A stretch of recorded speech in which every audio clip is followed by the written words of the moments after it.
the weak minds, they can stay soft. You can change lives, you create thoughts, never waste time. You got one shot, you got one life, better pop off. What do you like? Make a dream job. No 9-5, no mean boss, just my life and free thoughts. Who is your first 6 teams from the West in the playoffs?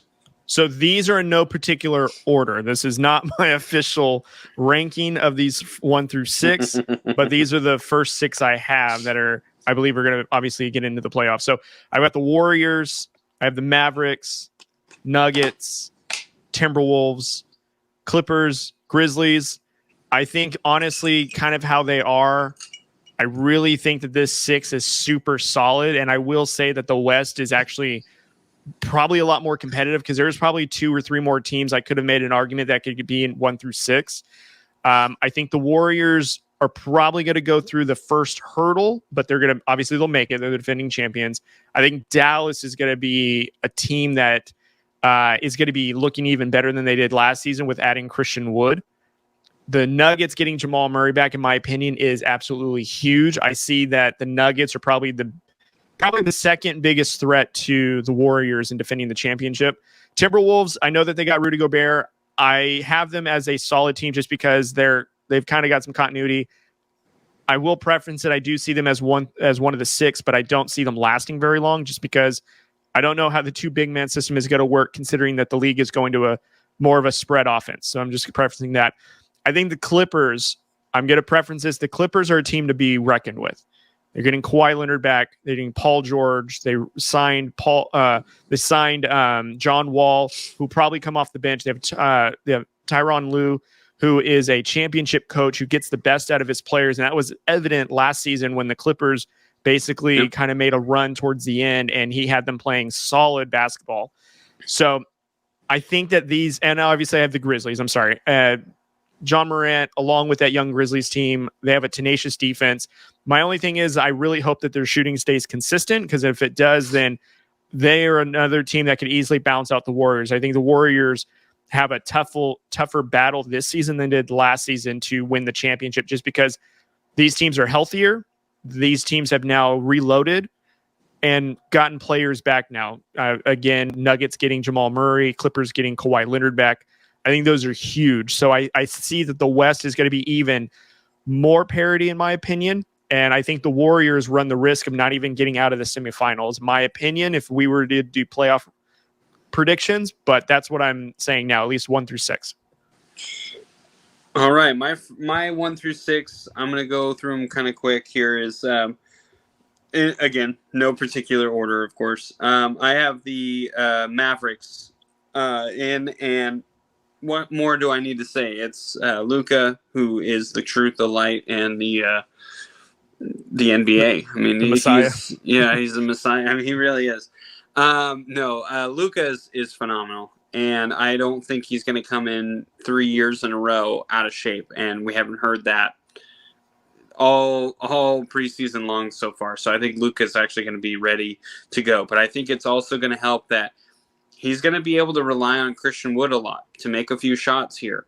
So it's not going to be Luka-centric because I felt like in the playoffs they died because it was just like, hey, Luka, here. Luka, do this. Luka, do that. And he's like, all right, well, I can't do everything, guys. And that's why they're talking about how bad his defense was. He was like, well, I got to save myself for the offense. That's all our offense is. So I think this is going to be a real different and dangerous team with Christian Wood being added. Denver Nuggets, as you said, Jamal Murray's coming back, Joker, who's the defending MVP, and then you also talk about Michael Porter Jr., who this guy is a beast when he gets to play. Unfortunately, he's constantly injured, so hopefully they can stay healthy because I think that could be the number 1 seed in the West. I really do. Then you have the Memphis Grizzlies, Ja. I think if you're looking for a different guy who could possibly win MVP, I think Ja Morant is the guy that you're going to look for because I've seen Zion Williamson having those, and I'm like, dude, this guy is constantly injured. Ja, on the other hand, was like, they were putting it to the Warriors. I mean, it was a dangerous game. Yeah. I really like Ja Morant, and I think if he stays healthy all year, he is a potential. And I think almost I think he should be a big-time favorite for MVP because he just won what was it, comeback player of the year, which was weird. That was weird. I don't understand the comeback player of the year, but most improved. He won most improved. Most improved. That's what it was. Like, okay, most improved from great to excellent. I mean, I guess. But John Morant, this dude, he elevated that team, and he's absolutely electric. I think he is an MVP candidate for sure. The Golden State Warriors, I think it's hard to keep them out, especially they were the champs. But when you have Steph Curry, when you have Klay Thompson, Draymond Green, say what you will with the punch, yada yada yada. Jordan Poole. I think Jordan Poole is going to take a step forward. So I really like this team. And I know you're not too fond of them because they're a little bit older, but I really do like this team. Again, as long as they stay healthy, this is a phenomenal team. I have the Los Angeles Clippers as well. Like you said, Kawhi's coming back. Paul George is coming back healthy. They did sign John Wall. I don't know how big of a thing that is to sign John Wall, but I think he will definitely add a dynamic to the second team, which is going to be huge for the bench. Coming off, you get your top guys coming off, and you just have this guy who just plays the game completely different than what you've just been guarding. Mm-hmm. So I think that'll be a cheat code for them for sure. And then I think the Phoenix Suns. I think the Suns are, listen, they're still a good team. As much as I honestly kind of wanted to put them in the play-in, I also don't want to because I don't want to bet against Chris Paul. I'm not a huge fan of Devin Booker, as a lot of people are. I don't think Devin Booker is, a top 10 guy, in my opinion. I don't think he's top 15. To be perfectly honest as well.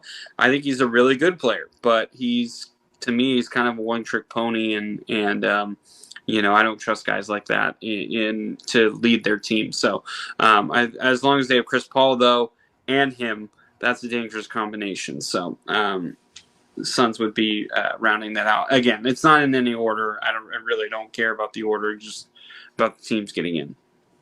All right, Cody, so to round out what we have, the 4 play-in teams from the West, who do you have and why? So, again, in no particular order, I have the Portland Trailblazers as one of the play-in teams. I do think that adding Jeremy Grant will help the team with Damian Lillard. I do think that is an element of their offense that they needed. I don't know in what order. I'd imagine they're probably going to be sniffing closer to the 9th seed or the 8th seed, but I do think that they have enough that could be somewhat of a pest in the Western Conference. Next team I have is the New Orleans Pelicans. I do think adding Zion, having CJ McCollum, Brandon Ingram, I think this is a really good and up-and-coming team. I actually really wanted to put them as one of the top 6, but I just couldn't justify it just because I feel like the 6 I have a better argument on staying there. I think the Pelicans are going to be a team that will surprise a lot of people, but I do think that given the opportunity, they could be prepared for a pretty good playoff run, especially if Zion Williams is healthy. He just adds a different dynamic to that offense. You don't really understand how explosive he is until he's off the court, and the Pelicans needed that kind of explosion in order to keep developing, and I think that they are going to really show that now with Zion back on the floor. Another play-in team I have the Phoenix Suns. I do not have them as one of the 6. I have them as a play-in team. I can't bet against Chris Paul like you mentioned. I do think, though, that the dysfunction with DeAndre Ayton is apparent, and I agree. I think Devin Booker isn't a top 15 player if we're talking overall players. I think in his position, he's very, very good, but I agree. He hasn't really developed how to get away from double teams to create additional offense. When his shot is cold, he doesn't really go to the basket and create for others, which is kind of concerning. I do think, though, that as a well-coached team, they're good enough to at least, be a 7th or an 8th seed. Maybe they'll tie for 8th and 9th or something like that. I don't think it's going to be a tremendous drop-off, but I don't see them being the number 1 seed in the West anymore. I think teams now have 2 years of film on them to kind of play them a little bit differently, and you can tell towards last season the Suns just weren't playing Phoenix Suns basketball anymore. And then as the final play-in team I have, and I actually will say that they are going to be dead last in this ranking 1 through 10, so to speak. I do have the LA Lakers. I'm going to go on a limb and say that. I think that they will make some sort of a move in the either whether it be at the beginning of the season or at the trading deadline. I don't see Westbrook being on the team at the end of the season. I do think that Darvin Ham will do something to change this offense one way or the other. Honestly, I know I shouldn't say this, but it couldn't be any worse than last season. I do think that if AD and LeBron James can both be on the floor more than 50 games together, respectively, I do think that they're at least a play-in team. They won the championship together with a collection of other players. I do think that this roster has enough to maybe get them into the play-in at least, even out of spite of Russell Westbrook. I don't mind Patrick Beverley being on the team with that defensive mindset and just being a tenacious player. It's clearly not for offense, but it'll be a really good tone setter, so to speak, against the other teams. And I'm just going to go out on faith that, they're going to figure it out. LeBron James is not going to miss the playoffs again. I think that he'll find a way to get them into the playoffs and give them an opportunity. He'll keep his body healthy, and I think AD will be a lot more healthier this season. I think Darvin Ham's offense will be a little bit better for them. I expect them to be the worst defense, though, in the entire league. I think they're going to be 30 out of 30 for sure. I was watching their preseason game the last 2 games, and they couldn't stop a nosebleed. So I don't have a whole lot of positives to say about their defense. I just think that they will just outlast some teams, and I think that they'll find ways to get into the play-ins. So that's what I have. All right, so I have the T-Wolves in, again, it's no order. I have the Timberwolves. Listen, I think they're going to use Rudy Gobert in the way that Rudy Gobert wants to be used, where he doesn't want to be the number 1 offensive guy. He doesn't really want to be the number 2 offensive guy. He will probably be the number 4 option. Which is perfect for him because, he's used to only scoring like 10 points a game anyway. So he's a guy who's going to get rebounds. Which is going to help, Cat go out and on fast breaks. Anthony Edwards, this is a really good team. I actually really like the Timberwolves, and I think they're going to use their guys the right way. Now, the only thing is, having 2 big guys is like what you said, where the league's kind of going towards the guards, they're kind of going with the big men. So it'll be interesting to see how it works out. I think it will, though. I really think, Gobert's not really going to be in the way. He's a phenomenal defender, which is actually going to help because Cat should be a phenomenal defender, and he sometimes has some weird, just like, I don't know. He just looks like sometimes he's lost on defense. So I think this Timberwolves team is going to be a lot better. I also have the Pelicans. The Pelicans, listen, Zion looks in great shape. Obviously, he just got hurt, though, so, there goes his MVP odds. I like the team without Zion or with Zion. I think they're just much better with Zion, obviously. I don't think anyone would say, oh, they're better without him. But CJ McCollum, Brandon Ingram finally came into his own and is really stepping up as scoring leader. CJ McCollum is a veteran presence who's definitely going to help them. Threes. He's an okay defender. I don't think he's great, but I think he's okay. So I think that'll definitely help them out. I have the Thunder as a play-in. I want to pick the Rockets because I really am rooting for the Rockets. I want to pick the Kings, but I just don't trust the Kings. I actually really like the Kings team, to be perfectly honest. I really like the Rockets team, but both teams very young. Jazz, I think they're in a rebuild right now. The Trailblazers, I think yes, they got Jeremy Grant, but you're not helping your defense, which is I think they're going to be last in the league in defense. And then the Spurs, I think with what's been going on this past couple of off seasons, I think it's going to hurt them. So that's why I picked the Thunder. I think they're actually a young team, yet they have playoff experience. So I think they know how to get it done, what to do. And to be perfectly honest, I know it's preseason. You can't really take much from preseason, but they're 5-1 in preseason. That's pretty good. And that means, to me, that shows that you have a little bit of depth. And that's what there's been their strong suit going into every season. Their depth, when they sub guys out, it's not a lot of change. So I think that's really going to help them out. And then I'm with you. As much as I don't want to, but at the same time I do, I have the Lakers in. I do. I trust LeBron James. Listen, AD and LeBron play well together. It's when they added Russell Westbrook is where we've had a kind of a mess. I thought Russell Westbrook was going to be really good for them. I was wrong. I think they're going to get rid of him. I think it's apparent because he came out of today's game with an injury, and I put that in air quotes because I think it has to do with the videos of him not being in the huddle, and they interviewed him today and he was laughing, and it was like, dude, you're so tone deaf. It's ridiculous. I hate this. If there's any way we could get just depth for him, I would be okay with it. I have no problem trading him for guys who are, who you would say, oh, that guy is not on the same level of Russell Westbrook. Listen, we need depth. We don't need a Russell Westbrook. We have a pretty decent team. If you take Russell Westbrook out, it gels well.